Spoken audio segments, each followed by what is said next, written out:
अच्छा जी, ये प्रेजेंटेशन मैंने बनाई है इस सिलसिले में। तो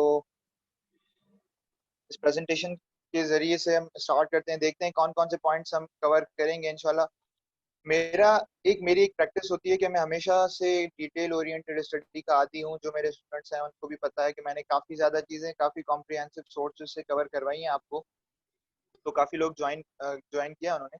उन्हें अंदाजा है कि मैंने फॉर सपोज अकाउंटिंग भी जब कवर करवाया था तो उसमें मैंने जो फाइनेंस का पोर्शन था वो दो बुक्स में से कवर कराया था। कॉस्ट अकाउंटिंग में मैंने दो तकरीबन बुक्स में से कवर करवाया था। इसी तरह से सेल्स टैक्स भी मैंने पढ़ाया था, जबकि वो लोग सेल्स टैक्स पढ़ना नहीं चाह रहे थे। मेरे स्टूडेंट्स जो है वो काफी भाग गए थे। तो ऑब्वियसली मेरा फर्ज बनता है पढ़ाना, तो मैंने तमाम चीज़ों पे बहुत ज़्यादा फोकस किया था। कल भी मैंने सबको ऑडिटिंग के लेक्चर्स भेजे हैं। तो बहुत कॉम्प्रिहेंसिव स्टडी होती है मेरी, क्योंकि मैंने खुद बहुत कॉम्प्रिहेंसिवली पढ़ा है। तो बिजनेस एडमिनिस्ट्रेशन का भी यही मकसद है कि कॉम्प्रिहेंसिवली हम पढ़ें इसे, बिजनेस एडमिनिस्ट्रेशन को।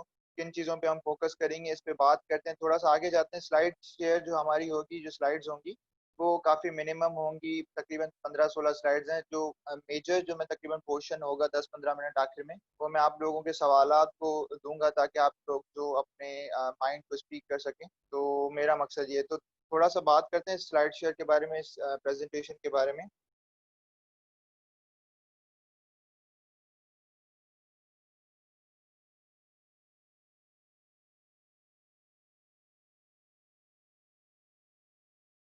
अच्छा अच्छा, यहाँ पे सबसे पहले मैंने लिखा है कि why business administration. Business administration लेना ही क्यों लोग चाह रहे हैं? तो बिजनेस एडमिनिस्ट्रेशन लेने के पीछे कुछ वजूहात हैं, जिसमें से अहम जो वजह है वो है कि आपका फॉर सपोज सोशल साइंसेज का बैकग्राउंड हो, आपने इकोनॉमिक्स, आपने बिजनेस एडमिनिस्ट्रेशन में डिग्री की हो, तो आपके लिए ये चीज़ बेनिफिशियल है। और ऑब्वियसली बिजनेसेस के रूल्स हैं, तो जो लेमैन होता है उसे भी काफी चीजों का पता होता है। कुछ कुछ लोग जो होते हैं वो इकोनॉमिक्स वगैरह के सब्जेक्ट में भी जाके फाइनेंशियल स्टेटमेंट्स को स्टडी करते हैं, तो उनके लिए ऑब्वियसली ये चीज थोड़ी सी इजी होती है।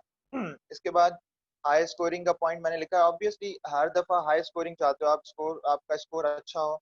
देखा जाए कि आपके बाकी सब्जेक्ट फॉर सपोज कंपलसरी हैं जिसमें आपको नंबर मिलते नहीं है। जो बात है, आपको नंबर नहीं मिलते तो आपको ऐसे सब्जेक्ट चाहिए जिसमें नंबर ले सकते हो। इसमें भी मेरी एक बहुत सेलेक्टेड सी अप्रोच है कि हम न्यूमेरिक्स के पोर्शन पे बहुत ज़्यादा फोकस करते हैं। तो 2019 में मैंने 3 सवाल तीनों न्यूमेरिकल किए थे, और तकरीबन काफ़ी टाइम लगाया था। मैंने उन पे अच्छे से संवार के सजा के उसे किया था कि एग्जामिनर जिस तरह चाहे उसे पढ़े और फिर मुझे अच्छे नंबर दे। तो इसी तरह हुआ। एक ही सवाल मैंने थ्योरी का अटेम्प्ट किया था। और इसके बाद एक और यहाँ पे बड़ा जो एडेड बेनिफिट है इसमें, कि रिपीटेशन बहुत ज्यादा है टॉपिक्स की। हर दफा वो परफॉर्मेंस अप्रेजल आपको हर दूसरे साल परफॉर्मेंस अप्रेजल दे देते हैं। हर दफा सप्लाई चेन के 5-6 टॉपिक में से एक टॉपिक उठा के आपको दे देते हैं। ऑपरेशन मैनेजमेंट आपको कभी देते नहीं है। सप्लाई चेन के टॉपिक में पिछली दफा आपको बुलविप दे दिया था, तो लोगों ने वहां पे एग्जाम में इतनी गलती की थी, उन्होंने ब्लू विप लिख दिया था। 2020 की बात कर रहा हूँ। तो काफी लोगों ने को घबराहट सी हुई कि ब्लू विप होता क्या, हमने तो कभी पढ़ा नहीं है। तो उनको इस तरह के मसाइल पेश हुए, लेकिन वो बुल्विप इफेक्ट मांग रहा था, जिसे विप्लैश इफेक्ट भी कहते हैं सप्लाई चेन में। तो वो कॉन्सेप्ट मांग रहा था सप्लाई चेन में। ये कुछ घुमा फिरा के कॉन्सेप्ट दे देता है। मैनेजमेंट से भी कुछ कॉन्सेप्ट हैं जो कि वो हमेशा से प्लानिंग और स्ट्रेटेजिक प्लानिंग से रिलेटेड कॉन्सेप्ट दे देता है। और रिक्रूटमेंट का कॉन्सेप्ट दे देता है एचआरएम में। तो बहुत ज्यादा रिपीटेशन है, हर साल रिपीटेशन होती है। और कभी कभार रट्टे वाले सवाल दे देता है, कभी कभार कॉन्सेप्चुअल दे देता है, कभी कभार ब्रांडिंग के सवाल, ब्रांडिंग भी 2-3 दफा पूछ चुका है वो। तो इन सवालों में हमें अच्छे केसेस चाहिए, अच्छे एग्जाम्पल्स चाहिए, अच्छी एडिंग्स चाहिए, बस दैट्स इट। और अच्छे तरीके से आप उसे बयान कर सकें, कुछ ग्राफ्स हों, कुछ चार्ट्स हों, दैट्स इट। और कुछ इसमें खास चाहिए नहीं होता। और अगर टेक्निकली देखा जाए कि अगर आपने सिर्फ स्लाइड से ही पढ़ा है, जो कि मैं आप मेरा जो अप्रोच होगी वो ये होगी कि मैं आपको स्लाइड से ही पढ़ाऊंगा, स्लाइड से ही पढ़ाऊंगा आपको, और वो स्लाइड्स कॉम्प्रिहेंसिव होंगी। तो एक ये पॉइंट है। अच्छा, excellent choice for business graduates. Obviously अगर कोई बिजनेस ग्रेजुएट है तो उनके लिए ये बहुत अच्छी चॉइस है।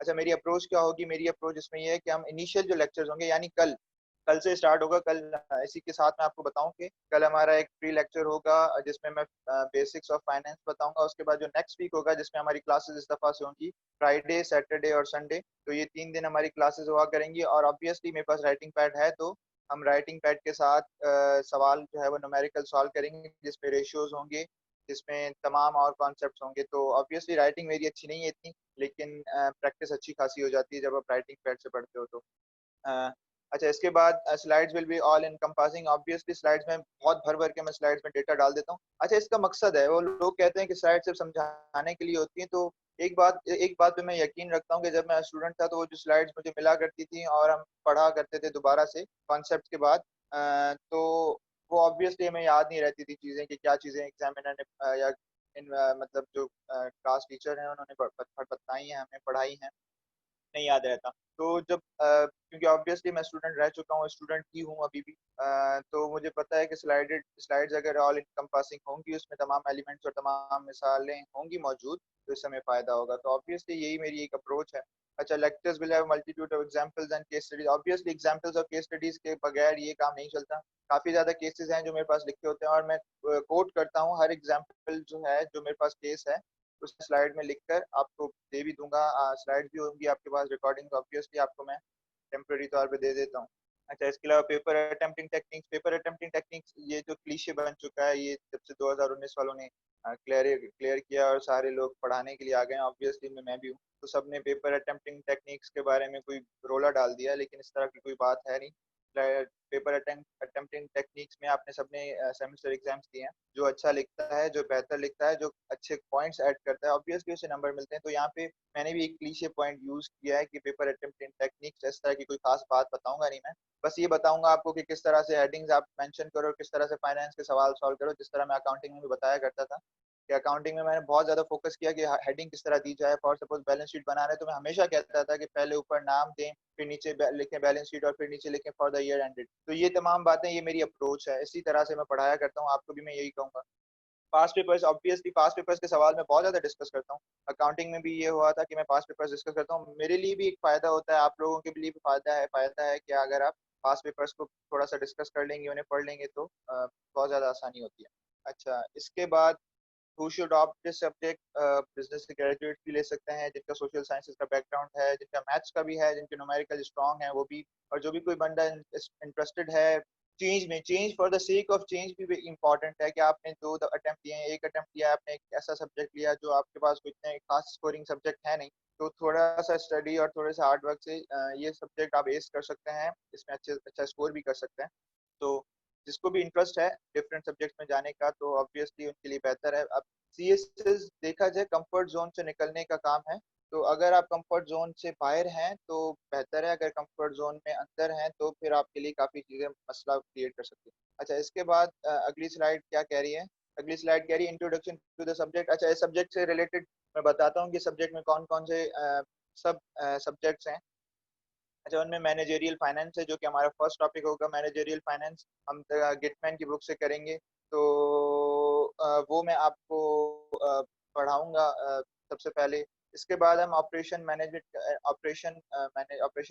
करेंगे, उससे ऑपरेशन मैनेजमेंट में हम सप्लाई चेन पूरा करेंगे। ठीक है, तो सप्लाई चेन की जो ब्लू विप कह रहा हूँ मैं, बुलविप इफेक्ट जैसे टॉपिक हैं, या जैसे कस्टमर रिलेशनशिप मैनेजमेंट है, या ईटीआई है, इलेक्ट्रॉनिक डेटा इंटरफेस है, या ट्रांसपोर्टेशन है, या ड्राइवर्स ऑफ सप्लाई चेन है, तो कुल मिला के अच्छा, स्ट्रेटेजिक फिट का जो कॉन्सेप्ट है ये आया था तकरीबन 2018 में या 20 में। तो स्ट्रेटेजिक फिट का कॉन्सेप्ट, इस तरह के कॉन्सेप्ट हम काफी डिटेल में करेंगे कवर, और इसकी मेरे पास बुक भी है जो कि हमने कोर्स में पढ़ी थी, तो उस बुक से करेंगे। वो फॉरेन ऑथर हैं जिनकी की बुक है, तो उसमें से हम कवर करेंगे। मार्केटिंग मार्केटिंग शायद फिलिप कोटलर की बुक है जो मेरे पास है, उसी में से ही सारे नोट्स होंगे, उसी में से स्लाइड्स होंगी, सारे केसेस होंगे। अच्छा, इसके बाद ह्यूमन रिसोर्स मैनेजमेंट की भी एक दो बुक्स हैं मेरे पास पढ़ी, ये सारी कोर्स की बुक हैं जो मैंने पढ़ी थी, तो इन बुक में से मैं इंशाल्लाह स्लाइड्स बनाऊंगा और आपको मैं ऑल इनकम्पासिंग स्लाइड्स जो है वो दे भी दिया करूंगा साथ में। अच्छा, मैनेजमेंट की भी बुक है, कोई मैनेजमेंट की मुझे नाम याद नहीं आ रहा, कोई ऑथर थे जो हमने फर्स्ट सेकंड सेमेस्टर में पढ़ी थी। तो ऑब्वियसली ये हम सब बीबीए या बिजनेस ग्रेजुएट्स ने तमाम बुक्स से पढ़ा है, तो मैं भी ऑब्वियसली उन्हीं बुक्स में से स्लाइड्स बना के आपको उसमें से समझाऊंगा इंशाल्लाह।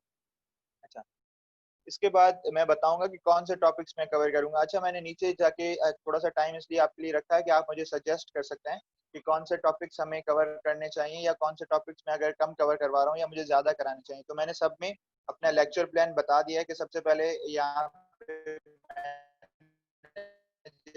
फाइनेंस में कल जो लेक्चर होगा हमारा वो होगा इंट्रोडक्शन प्रॉब्लम्स, कैपिटल और एजेंसी कॉन्फ्लिक्ट, ये तमाम चीजें जो है वो आपको मैं समझाऊंगा। इसके बाद मनी मार्केट सिक्योरिटीज एक्सेट्रा, तमाम चीज़ों के बारे में। इसके बाद हमारा सेकंड लेक्चर जो फ्राइडे को होगा वो रेशियो एनालिसिस का होगा, टाइम वैल्यू ऑफ मनी और रिस्क एंड रिटर्न के चैप्टर्स होंगे।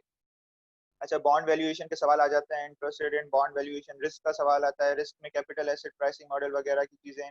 फिर स्टॉक वैल्यूएशन, ये प्रिफर्ड और weighted average cost of capital का कॉन्सेप्ट है। कैपिटल बजटिंग टेक्निक में इंटरनल रेट ऑफ रिटर्न है, एनपीवी और पे बैक पीरियड, ये तमाम कॉन्सेप्ट जो है हम करेंगे। और इंशाल्लाह इसी में से मैं आपको पिक्चर्स दे दिया करूंगा, हम सवाल भी कुछ सॉल्व करेंगे, कुछ पास पेपर के हम पिक्चर्स भी दे दिया करूंगा मैं आपको पीडीएफ फाइल में, जैसे मैं आपको बना के ऑलरेडी भेजा करता हूँ। तो वो हम क्लास में भी कुछ प्रैक्टिस कर लेंगे और इसके बाद क्लास के बाद आपके पास कुछ सवाल होंगे जो आप खुद से प्रैक्टिस करें। ऑब्वियसली की भी है मेरे पास, तो आपके पास की भी होगी, तो ऑब्वियसली कोई एम्बिगिटी नहीं है। सप्लाई चेन मैनेजमेंट में हम कौन सा टॉपिक कवर करेंगे? हम इंट्रोडक्शन टू सप्लाई चेन में काफी चीजें आ जाती हैं कि लॉजिस्टिक मैनेजमेंट से किस तरह मिलता है। इसके बाद सप्लाई चेन परफॉर्मेंस, इसी में स्ट्रेटेजिक फिट का कॉन्सेप्ट आता है, बहुत इंपॉर्टेंट कॉन्सेप्ट है। इस पर फिर हम बात करेंगे बॉम्बे के ढाबे वालों की मिसाल, जो कि हमने सर ने केस स्टडी पढ़ाई थी, कुछ उस बारे में भी डिस्कस करेंगे, जिसकी वो एक इंपॉर्टेंट केस है। अच्छा, इसके बाद ड्राइवर्स ऑफ सप्लाई चेन, इसके कोई 7-8 ड्राइवर्स हैं, जैसे information is a driver, transport is a driver, information transport, facility is a driver, ये तमाम चीजें। तो तमाम इंपॉर्टेंट डिसीजंस हम पढ़ा करेंगे और टेक्निकल कॉन्सेप्ट्स पे फोकस करेंगे। थोड़ा सा रट्टा लगेगा आपका, लेकिन अगर टेक्निकल कॉन्सेप्ट्स आपको पता होंगे तो फायदा होगा। इसके बाद बुलविप इफेक्ट और सप्लाई चेन कोऑर्डिनेशन, तो ये कस्टमर के साथ रिलेशन किस तरह है, सप्लायर के साथ रिलेशन किस तरह है, तो ये तमाम कॉन्सेप्ट्स हम सप्लाई चेन में पढ़ेंगे।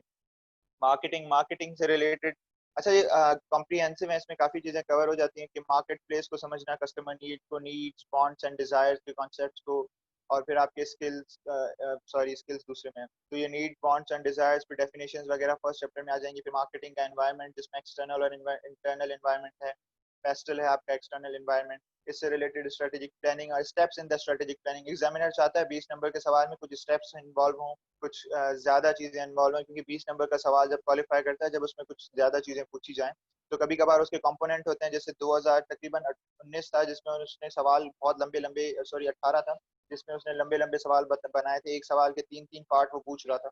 कभी इस तरह भी हो जाता है, कभी आपको एक सवाल बोल देता है तो आपको खुद ने अपने तमाम कॉन्सेप्ट्स को कवर करके फिर लाके उसमें इनकॉर्पोरेट करना होता है। तो एग्जामिनर की अप्रोच हर दफा डिफरेंट होती है।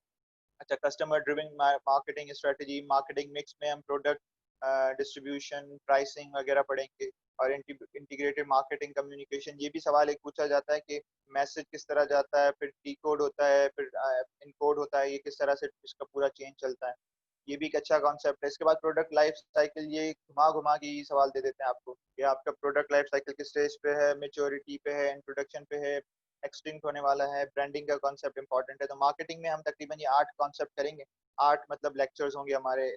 लेक्चर्स का ये मकसद नहीं है कि एक दिन में हम एक ही कॉन्सेप्ट करेंगे, हम प्रोबेबली एक दिन में 2 या 3 लेक्चर्स भी कवर कर लिया करेंगे इंशाल्लाह। अच्छा, इसके बाद ह्यूमन रिसोर्स मैनेजमेंट में कुछ कॉन्सेप्ट हम करेंगे कि उसका रोल क्या है। अच्छा, कभी कभार इस तरह के सवाल भी आ सकते हैं आपके पास कि ह्यूमन रिसोर्स मैनेजमेंट की जरूरत क्या पड़ी, क्योंकि ये इतना पुराना नहीं है ह्यूमन रिसोर्स मैनेजमेंट, काफी कंपनीज में आज भी ह्यूमन रिसोर्स मैनेजमेंट नहीं है। तो जिन कंपनीज के पास है ह्यूमन रिसोर्स मैनेजमेंट, वो भी ह्यूमन रिसोर्स को ख्वारी करते हैं, इतना खास इफेक्टिवली काम नहीं करता है। फॉरेन कंट्रीज में ऑब्वियसली अच्छा काम करता है, लेकिन पाकिस्तान में एक ही दफ़ा मेरा काम पड़ा था human resource department of bank Alfalah में, तो उन्होंने मुझे बहुत जलील किया था, बल्कि मुझे लिखना पड़ा था डॉन में, फिर जाके मुझे उन्होंने पे किया था। तो देखा जाए कि ये कॉन्सेप्ट जो है वो काफ़ी ज़्यादा काम चाहिए इस कॉन्सेप्ट इस पाकिस्तान में। अच्छा, उसके functions of human resource management क्या होंगे, ये भी एक इंपॉर्टेंट सवाल है। Basics of job analysis, job analysis ये कभी कभार सवाल पूछे जाते हैं, कभी कभार, बहुत ज़्यादा नहीं। और ये बहुत ही इजी सब्जेक्ट है, क्योंकि आप सबने कहीं ना कहीं काम किया, तो आपको इस चीज़ का इल्म होगा कि recruitment, selection, job analysis, job में क्या चीज़ें होनी चाहिए, जेडी और J, job description and job specification वगैरह के कॉन्सेप्ट और कंपनसेशन के, तकरीबन ये 5 कॉन्सेप्ट होंगे। इनमें कुछ छोटे मैं स्लाइड ऐड कर लिया करूंगा इंशाल्लाह। अच्छा, इसके बाद है मैनेजमेंट। तो मैनेजमेंट में इंट्रोडक्शन टू मैनेजमेंट, फिर इसके बाद एक्सटर्नल एंड इंटरनल एनवायरनमेंट, ये भी तकरीबन मार्केटिंग के साथ मैच करता है। फिर प्लानिंग, प्लानिंग पूछता है। अच्छा, प्लानिंग एक चेंज का भी कॉन्सेप्ट था कि ऑर्गेनाइजेशन में चेंज किस तरह लाई जाए, तो ये चेंज का सवाल आया था तकरीबन 2017 में या 16 में शायद, या उससे पहले आया था, मैंने क्योंकि काफी सारे पेपर पढ़े थे। तो वो भी सवाल हम करेंगे, उसका मैंने लिखा नहीं है लेकिन वो मैं आपको इंशाल्लाह करवाऊंगा। इसके बाद स्ट्रेटेजिक मैनेजमेंट प्लानिंग, ये भी कुछ कॉन्सेप्ट हैं। डिस्क्रिप्ट ये डिजाइनिंग एडेप्टिव ऑर्गेनाइजेशन, यही मैं कह रहा था, सॉरी मुझे लगा मैं भूल गया हूँ, लेकिन इससे भी मैंने मेंशन किया है कि एडेप्टिव ऑर्गेनाइजेशन कौन सी होती है, कोई प्रोएक्टिव ऑर्गेनाइजेशन या चेंज लविंग ऑर्गेनाइजेशन कौन सी होती है। अच्छा, इसके बाद लीडरशिप एंड मोटिवेशन, ये सवाल हमें मॉक में काफी दफा आ चुका है कि लीडरशिप थ्योरी, जैसे मैस्लोज हायरार्की हमने पढ़ी थी, मैकक्लेलैंड की थ्योरी पढ़ी थी, काफी ज्यादा थ्योरीज थी, मोटिवेशन की भी काफी ज्यादा थ्योरीज थी जो कि हमने पढ़ी थी। पावर या आपका प्रेस्टीज, मनी किस तरह से आपको मोटिवेट करते हैं, इसकी काफी ज्यादा थ्योरीज हैं। 8-10 थ्योरीज हैं तकरीबन, उससे भी ज्यादा है बल्कि, तो हम सारी तकरीबन थ्योरीज पढ़ लिया करेंगे तो किसी जगह पे वो काम आ जाती हैं। अच्छा, इसके बाद थैंक यू, आप के कोई भी सवाल हो आप मुझसे पूछ सकते हैं, क्यूरीज एंड क्वेश्चन। मैंने ये स्लाइड ऑन पर्पस कम छोटी बनाई थी, तो अगर आपको कोई सवाल है तो आप कोई भी सवाल पूछ सकते हैं अभी। आपके पास टाइम है तकरीबन 10-15 मिनट, तो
अच्छा, क्या अब आवाज आ रही है आपको मेरी? तो वॉइस नहीं आ रही। शाम, मेरी अब आवाज अब आ रही है? यस। तो कितनी देर से सर आवाज अब आ नहीं रही आ है। रही थी वैसे, ये बताएं मुझे। अच्छा, कितनी देर से नहीं आ रही थी? सर सर आखिरी का जब ने एक दो आपने मिनट साइड स्लाइड की एंड की जब। अच्छा अच्छा, मुझे लगा स्लाइड्स ही कवर नहीं हुई तो आगा शहरियार ने लड़ पड़ना है मुझसे। तो अच्छा, कोई और सवाल था कि अच्छा, मेरी फाइनेंस की स्ट्रेटेजी का सवाल था, किसी ने पूछा था।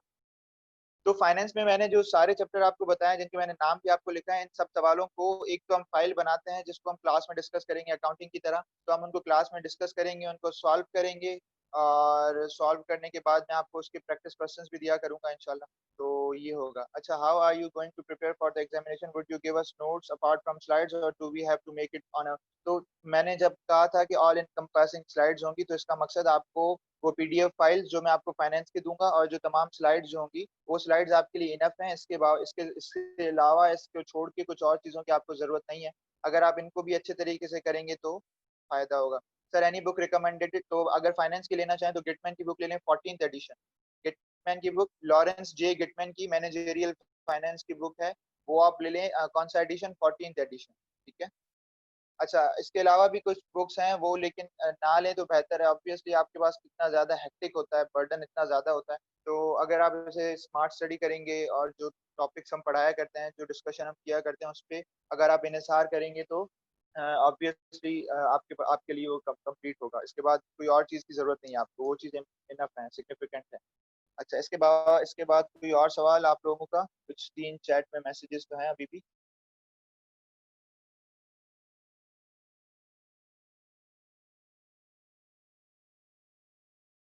अच्छा, क्लासेस डेली होंगी? नहीं। अच्छा, क्लासेस डेली नहीं होंगी। क्लासेस होंगी फ्राइडे, सैटरडे, संडे। अच्छा, ये शाम आपके सवाल का रिस्पॉन्ड करता हूँ, अभी मैं क्लासेस के बारे में बताऊँ। तो क्लासेस हमारी फ्राइडे सैटरडे और संडे हुआ करेंगी, और 3 दिन इनफ है। डेली क्लासेस लेना मेरे लिए भी फिजिबल नहीं है, क्योंकि हमारी जो सीटीपी है उसमें एक डायग्नोस्टिक टेस्ट का एक बड़ा सा रोला उन्होंने क्रिएट कर दिया कि वो कह रहे हैं आप पढ़ के आए हैं, फिर ये होगा फिर वो होगा, बहुत झूठ बोलते हैं वो। तो अब मेरे जो कोलीग्स हैं वो घबरा गए हैं और उन्होंने कहा है कि आप कुछ पढ़ के हमें पढ़ाएं, तो मेरे लिए दो ड्यूअल रिस्पॉन्सिबिलिटी है इन महीनों में, दिनों में। तो मुझे वो भी करना होगा, ऑब्वियसली उसके लिए भी थोड़ा सा काम करना होता है। कल मुझे किसी ने असाइनमेंट भेजी है कि आप ये पढ़ के आएंगे, तो होता है आपको फ्रेंड्स के लिए भी कुछ करना पड़ता है। तो फ्राइडे सैटरडे और संडे 3 दिन हमारी क्लासेस होंगी, और 3 दिन 3-3 घंटे की तकरीबन क्लासेस होंगी, 2 या 3 घंटे की क्लास होगी। तो इसके लिए रेडी रहें आप, क्लासेस लंबी होंगी।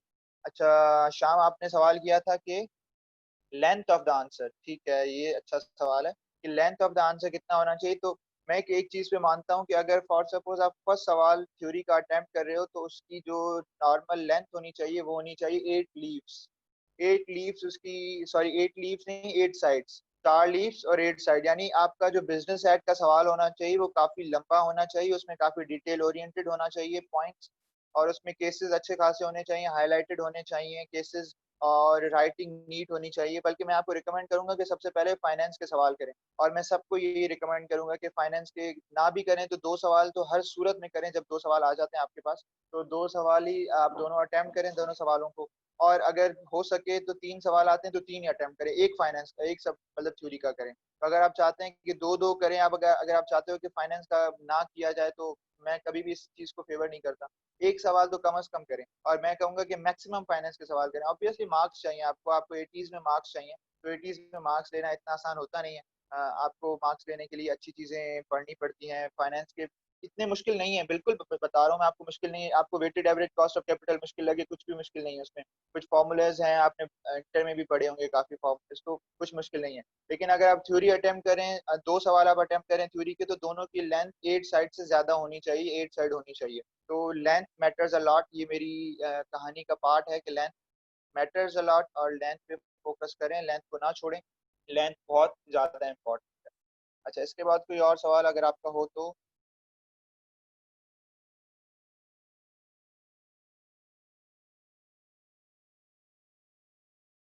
मुझे लगता है कि यही सवाल थे अभी तक के।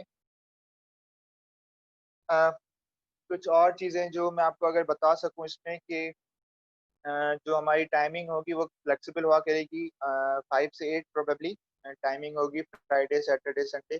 कभी कभार मैं अपनी एंगेजमेंट की वजह से या अपने दोस्तों के साथ पास जाने की वजह से शायद मैं क्लासेस को 2 दिन रखूं, सैटरडे और संडे। तो ये बात याद रखें कि 3 घंटे की क्लास होगी, और 3 घंटे में 3 या 4 के करीब हम लेक्चर्स कवर किया करेंगे इंशाल्लाह। ये मेरी स्ट्रेटजी है, और हर वीक तकरीबन 3 या 4 वीक में ही हमारा कोर्स तकरीबन ओवर हो जाएगा, क्योंकि एक वीक तो पूरा फाइनेंस में चला जाएगा। फाइनेंस की प्रैक्टिस करना, और फाइनेंस मुझे पता है कि बहुत ज़्यादा टाइम लेता है। फाइनेंस आपको समझाने पड़ते हैं सारे पॉइंट्स, और फीस देनी पड़ती हैं, पीडीएफ फाइल बना के, तो लेंथी होता है मेरे लिए काफ़ी।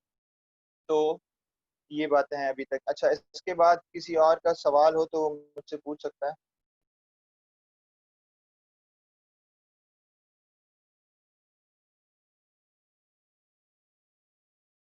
आई गेस दैट्स इट। किसी का कोई सवाल नहीं रहता अभी। अच्छा सर, एमसीक्यूज का बताएं, एहसन खान।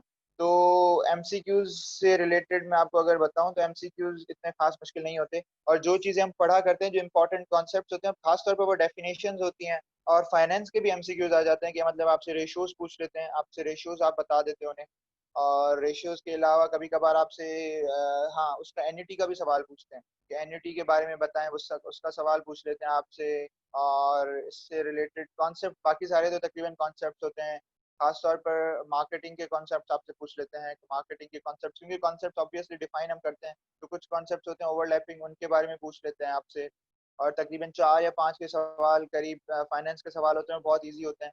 अगर फॉर्मूलेज आपको याद हैं तो वो काफ़ी ज़्यादा ईजी होते हैं, फॉर्मूलाज अगर आपको याद हैं तो कुछ ये होते हैं। इसके अलावा सप्लाई चेन से रिलेटेड भी सवाल कुछ पूछते हैं, लेकिन कम होते हैं, और कोई सवाल नहीं होते इससे रिलेटेड।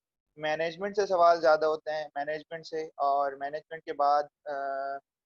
के बाद मार्केटिंग से सवाल ज़्यादा होते हैं, ह्यूमन रिसोर्स से सवाल ज़्यादा होते हैं। तो इसी तरह के कुछ सवाल होते हैं। और एक दफ़ा या 2 दफ़ा ऐसा हुआ था कि शायद किसी कंपनी से रिलेटेड भी उसने कुछ पूछा था कि किस कंपनी ने किस तरह की स्ट्रेटेजी फॉलो की है।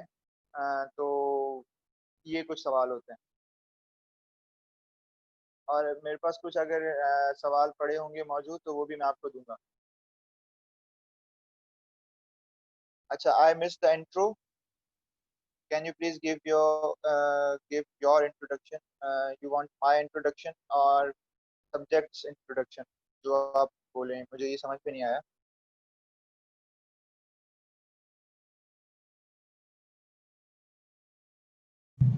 अच्छा, योर इंट्रोडक्शन। अच्छा, मेरा इंट्रोडक्शन।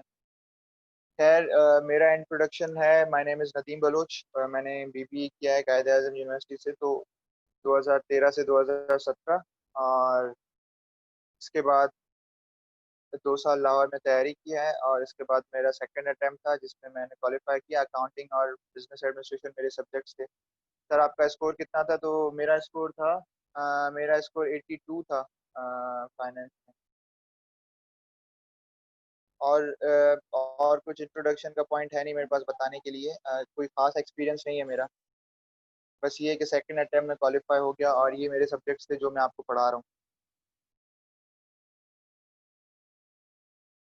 कुछ और मुझे बताना चाहिए लेकिन कुछ खास है नहीं, ऑब्वियसली कुछ खास है नहीं और बताने के लिए। यही है कि तो दूसरे अटेम्प्ट में मेरा पास हो गया, दैट्स इनफ। अच्छा, और कोई आपका सवाल हो तो पूछें। अभी आपके पास 5 मिनट हैं। और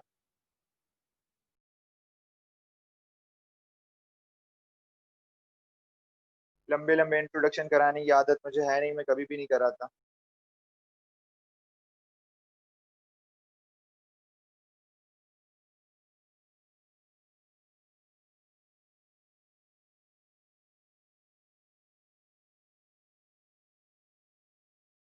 तो आई गेस दैट्स इट। ये हमारा सेशन तकरीबन यहाँ पे आके क्लोज होता है। और थोड़ी सी डिस्टरबेंस होगी तो उसके लिए मैं माजरत रखता हूँ। घर वाले कहीं जा रहे थे तो तभी शायद कुछ डिस्टरबेंस है। तो बाकी मैंने तकरीबन आपके कॉन्सेप्ट्स को तमाम जो आपकी एम्बिग्यूटीज थी, जो क्यूरीज थे, उनको मैंने कवर किया है। और अगर किसी को और भी कोई सवाल हो तो पूछ सकता है। और एक और इम्पॉर्टेंट बात जो मैं आपको बताना चाह रहा हूँ कि कल हमारी क्लास होगी 5 से 6। इंट्रोडक्शन टू फाइनेंस क्लास होगी जिसमें हम एक इंट्रोडक्शन का लेक्चर लेंगे। वो सबके लिए फ्री है, कोई भी आ सकता है उसमें, उसको ज्वाइन कर सकता है। तो आप आएँ। और sir, my background is related to BS computer science, can I select business administration as? ठीक है, अगर आपका कंप्यूटर साइंस का background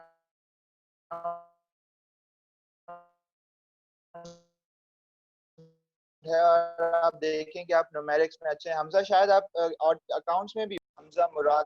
sir, how much time does it take to prepare this subject? अच्छा। अच्छा, 2 सवाल आए मेरे पास। एक तो आपका कंप्यूटर साइंस का बैकग्राउंड हो तो आपको क्या करना चाहिए? तो मेरी नज़र में आपका अगर कंप्यूटर साइंस का बैकग्राउंड है, आप इंटरेस्टेड हो इसमें पढ़ने में और आपके न्यूमेरिक्स थोड़े बहुत बेहतर हैं, आप न्यूमेरिक्स सॉल्व कर सकते हो, ऑब्वियसली कंप्यूटर साइंस वाले कर सकते हैं, तो गो फॉर इट।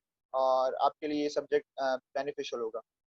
दूसरा सवाल था कि कितना टाइम चाहिए इसको प्रिपेयर करने के लिए। मैं नहीं समझता कि 10 दिन से ज़्यादा चाहिए, आपको तकरीबन 4-5 दिन चाहिए न्यूमेरिक्स के लिए, उसको प्रैक्टिस करने के लिए, एक्सटेंसिव प्रैक्टिस यानी 2 से 3 दफ़ा उसकी प्रैक्टिस करने के लिए।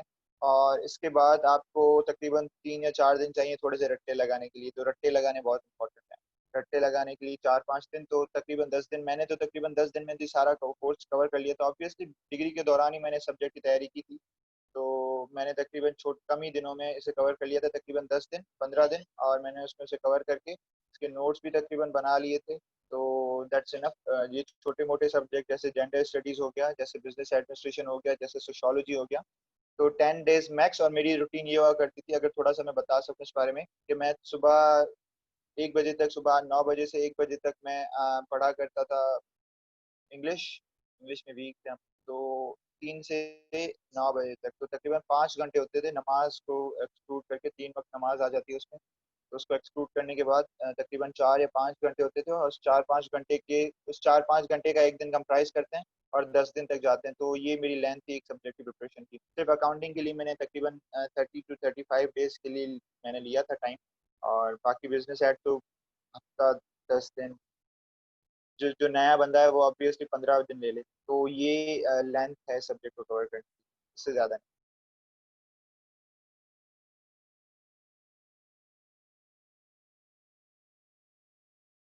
इसके अलावा कोई और क्यूरी हो आपकी? ये सवाल मैंने रिस्पॉन्ड किया है, सवाल।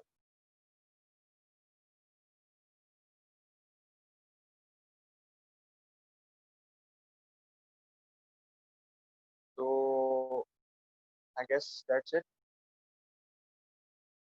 मैं आपको स्लाइड्स भी भेज दिया करूंगा, बल्कि अभी जो स्लाइड्स हैं वो मैं, जो ग्रुप है हमारा आगा शहरियार को, मैं वो स्लाइड सेंड कर दूंगा, तो स्लाइड पे भी आप पढ़ लीजिएगा। जो जो जिन्होंने लेट ज्वाइन किया तो उनके लिए मैं स्लाइड्स रीरन नहीं कर सकता, उनको मैंने स्लाइड्स दे देनी है, तो आप देख लीजिएगा स्लाइड्स।